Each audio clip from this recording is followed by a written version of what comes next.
Theory of Suicide by Emile Durkheim.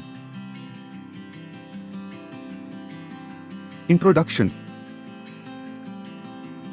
Emile Durkheim's theory of suicide analyzes suicide through a sociological lens, focusing on social integration and regulation.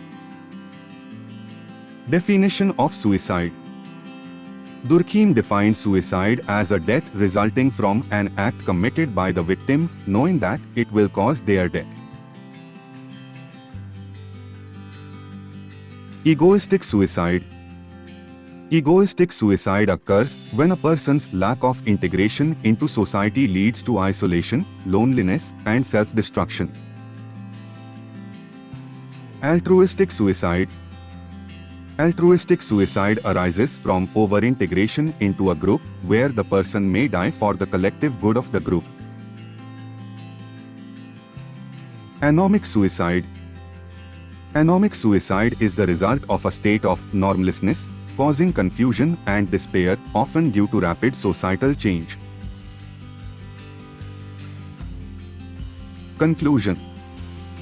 Durkheim's groundbreaking theory of suicide introduced the idea that social factors significantly influence suicidal behavior and continues to influence sociological research.